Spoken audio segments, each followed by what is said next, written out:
नमस्कार। आज हम बात करने वाले हैं एक ऐसे संकट की जिसकी गूंज पश्चिम बंगाल की गलियों से निकलकर सीधे देश की सबसे बड़ी अदालत तक पहुंच गई है। और ये मामला सिर्फ एक राजनीतिक खींचतान का नहीं है, बल्कि ये हमारे लोकतंत्र की बुनियाद पर एक बहुत बड़ा सवाल खड़ा करता है। तो चलिए समझते हैं कि आखिर हुआ क्या। जरा सोचिए, जब देश की सबसे बड़ी अदालत को ये कहना पड़ जाए कि कानून और व्यवस्था पूरी तरह से टूट चुकी है। ये सिर्फ शब्द नहीं है, ये एक बहुत बहुत गंभीर चेतावनी है। एक ऐसी चेतावनी जिसे कोई भी हल्के में नहीं ले सकता। देखिए, आमतौर पर अदालतें किसी याचिका के आने का इंतजार करती हैं, लेकिन यहाँ ऐसा नहीं हुआ। मामला इतना गंभीर था कि सुप्रीम कोर्ट ने खुद ही दखल दिया, जिसे सुओ मोटो एक्शन कहते हैं। मतलब स्थिति इतनी बिगड़ चुकी थी कि अदालत अब और इंतजार नहीं कर सकती थी।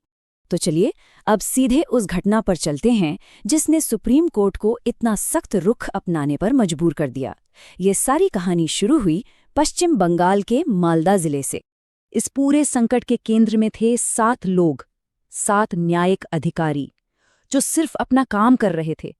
वो मालदा गए थे अपनी संवैधानिक ड्यूटी निभाने, लेकिन शायद उन्हें अंदाजा भी नहीं था कि वो एक भयानक राजनैतिक तूफान के बीच फंसने वाले हैं।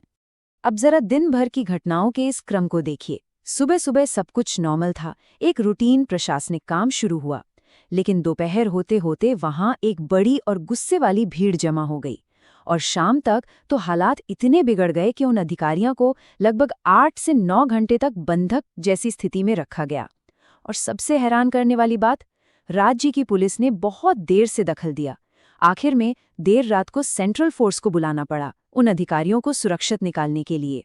तो सवाल ये उठता है कि आखिर एक मामूली सी एडमिनिस्ट्रेटिव प्रक्रिया ने इतनी बड़ी राजनीतिक आग कैसे भड़का दी। चलिए इस विवाद की जड़ को समझते हैं। तो सबसे पहला सवाल तो यही है कि ये अधिकारी वहां कर क्या रहे थे।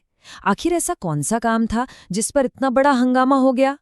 वो अधिकारी जिस प्रक्रिया के लिए वहां गए थे उसे SIR यानी स्पेशल इंटेंसिव रिवीजन कहते हैं।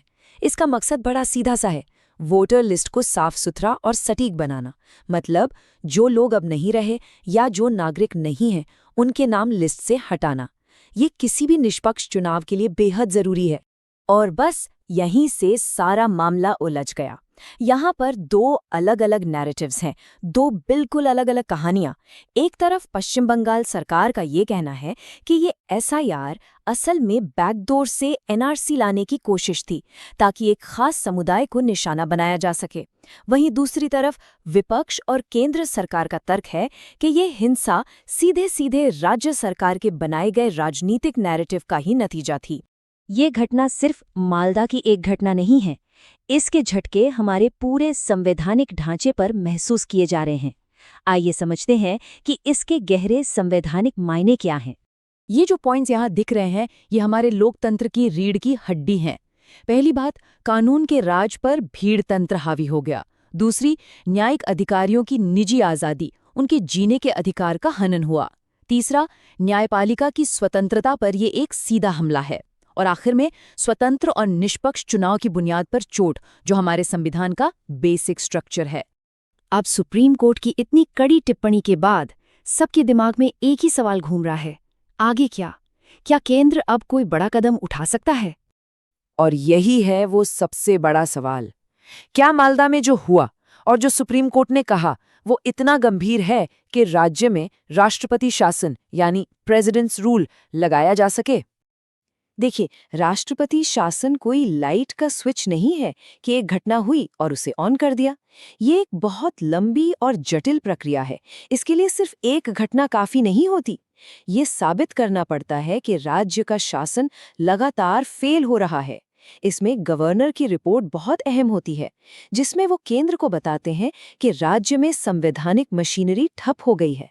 लेकिन आखिरी फैसला वो तो केंद्र सरकार के हाथ में ही होता है। और हम आपको इसी एक सवाल के साथ छोड़कर जा रहे हैं। जब प्रशासन और राजनीति आपस में टकराते हैं और कानून का राज दांव पर लग जाता है, तो फिर शांति बनाए रखने की जिम्मेदारी आखिर किसकी है? ये एक ऐसा सवाल है जिसका जवाब न सिर्फ पश्चिम बंगाल बल्कि पूरे भारत के भविष्य की दिशा तय करेगा। इस पर जरूर